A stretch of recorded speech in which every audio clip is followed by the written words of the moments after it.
Good afternoon!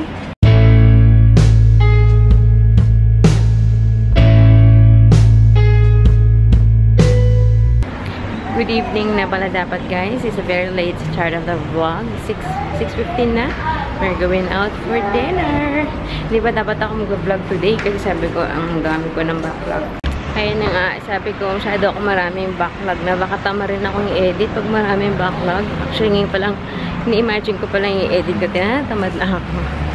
So, pero sabi ko, today is the last day na pupunta kami sa bahay. Cleared out na, finally. May 1st is Labor Day. So, ayun. Last day lang, mamaya i-check lang. Last check kung okay na ba lahat. So, gusto ko lang ma-vlog yung pinaka-last moment ng bahay. Yes. At saka, ano to, yung bare na yung bahay na wala nang gamit namin. So, yun. Kasi nung natulog kami ng Friday dun sa bagong bahay. It was, ang tawag doon, hindi siya, bigla ang decision ni Daddy na doon kami matulog. So, parang, nung last night namin, hindi ko ma-feel na, last night na namin to ganyan. So, wala lang, may nagpa-imo-imo. So, yeah, mamaya vlog yung bahay. Okay, kain muna tayo. Dito kami kakain sa Moss Burger. Maiba lang. Yan. Maiba naman. Nakakasawa na. This is the fire. Hi. Hi. Alas 8 pa lang. Borlogs na. Bayan. Ngayon ko lang napansin. Papunta na kami dapat sa dun sa lumang bahay. Hindi ko lang kung ano tatawag ko. Papunta na kami. Sabi ko, parang tahimik siya. Kasi as usual, pagkatapos namin kumain, naghiwalay kami ni Daddy. Dun sila sa Toys R Us. Tapos ako sa Cotton On, binabili akong 2 shoes. Later, I'm gonna show you. Naka-sale. 2 for $25. So, ayun. Sabi ko, punta na ako. Kasi hindi nasasama si Daddy. Tapos ngayon na-realize ko tulog to. Sabi ko, mas perfect magtingin-tingin pag tulog to. So, babalik ako doon. Tsaka, si Daddy yung nito eh. Ako nagbayad ngayon. Sabi niya, mamaya bibigay ko sa'yo yung pera. Ngayon, sisingilin ko na si Daddy. Kasi wala akong cash dito. Ayoko mag-withdraw. So, mag-iikot-ikot muna ako. Ang Borlog, si Zach. Perfect. Gising ng alaga ko. It's 8:46. My gosh, quarter to 9 na. Paikot-ikot ako dito sa grocery, dito sa mall. Kasi nag-iisip ako ng ulamin, tingin-tingin. Wala akong maisip dito. So, punta pa ako doon sa kabila. Natamad na nga ako eh, pero wala akong choice. Back to normal na bukas. Nagkaubusan na guys. Wala nang laman. Bayan. Kailangan ko talaga mag-grocery bukas sa umaga. Sawi kami sa grocery. So, bukas sa umaga, I don't have a choice. Okay, pa naman sana pagkahatid ko kay Zeb pag uwi ko. Luto sana ako kaagad. Wait, yeah. Ngayon, makapalayo pa ako. Anyways, punta muna kami sa bahay. One last silip, one last check. And, yeah.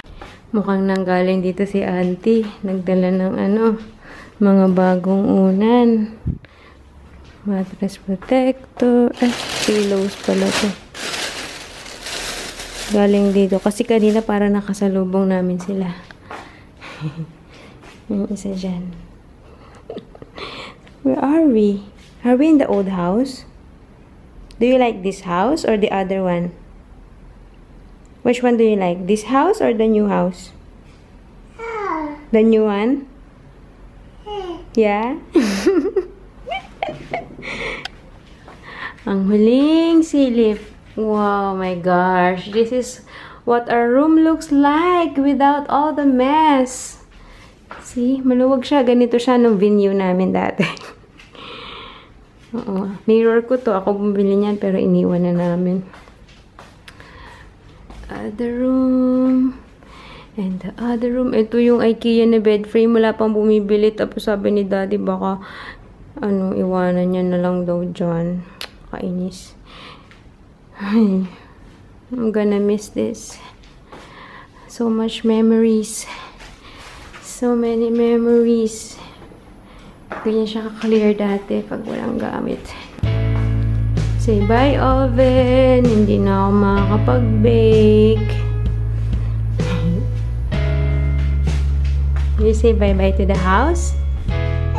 Say bye, house. You say bye, house. We have our new house now.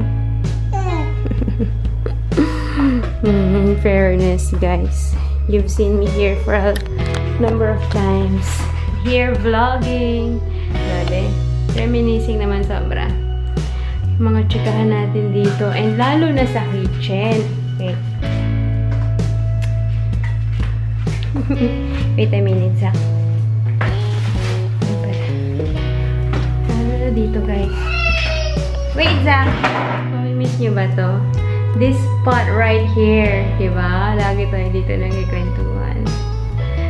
Medyo naiiyak ako, char.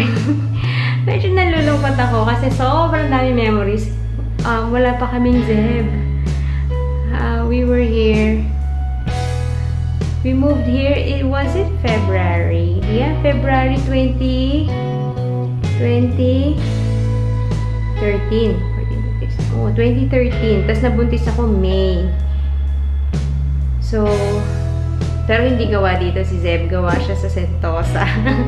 Si Zach ang gawa dito. Grabe. I'm sad. In a way. Kasi so many memories.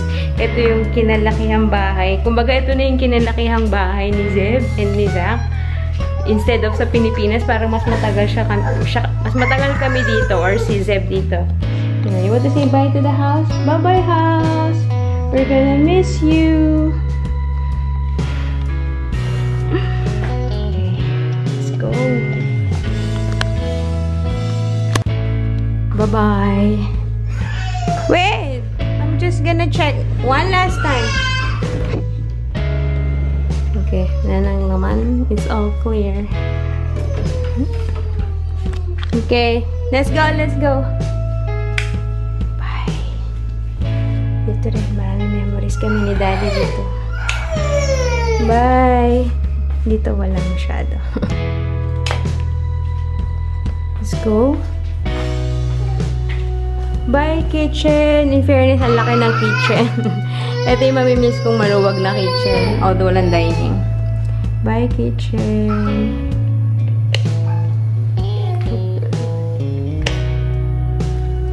Come on, let's go. Say bye to the house.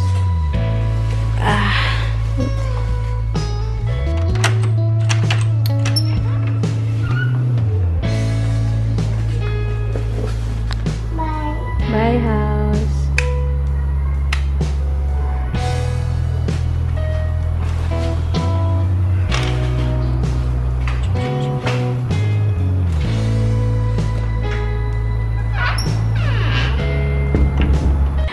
This is what I need to deal with pa. Hindi pa rin ako tapos sa mga damit nila Zeb and ni Zach. Grabe. Ang gulo-gulo.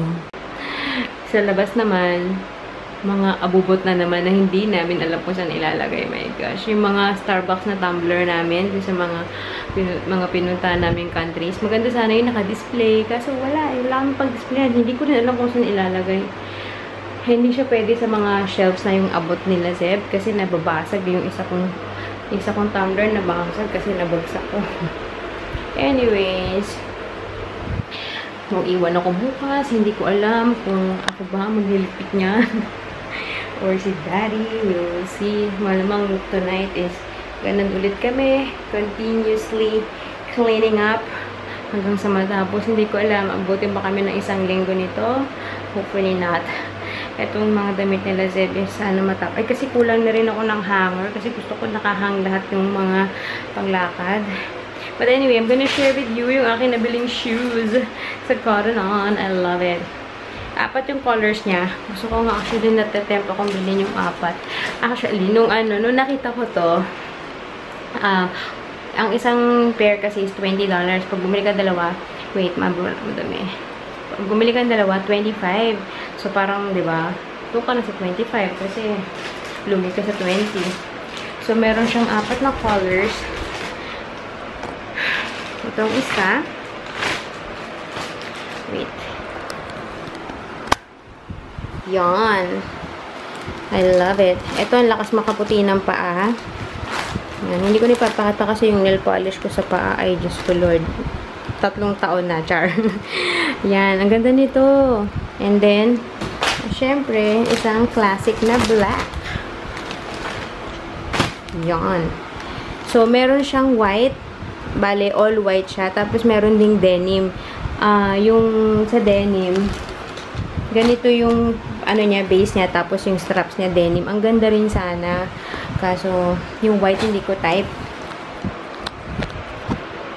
Minsan kasi yung white, pag white yung sapatos, yun pa yung mas nakakaitim ng paa. Hindi mo ako kaputihan. So, parang hindi ko masyado yung bet yung white.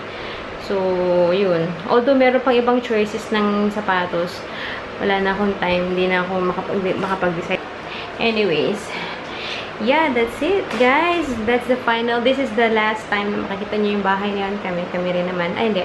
Nasa amin pa yung susi. Mabait pa si auntie. Kasi hindi pa makapag-decide si daddy doon sa kama. So, nasa amin pa yung susi. But anyways, yeah, I'm sad. But of course, mas masaya ako dito sa bahay na to. Pero yun, yung memories lang nun, parang, wala lang. Anyway, so yun, good night, guys. We will see you tomorrow. Bye! Thanks for watching. Don't forget, subscribe. Grabe, ang dami ko ng... Baka bukas ako hindi mag-vlog kasi sobrang dami ko ng backlog. Hindi ko na ito kakayan. Anyway, bye guys! See you when I see you. Good night!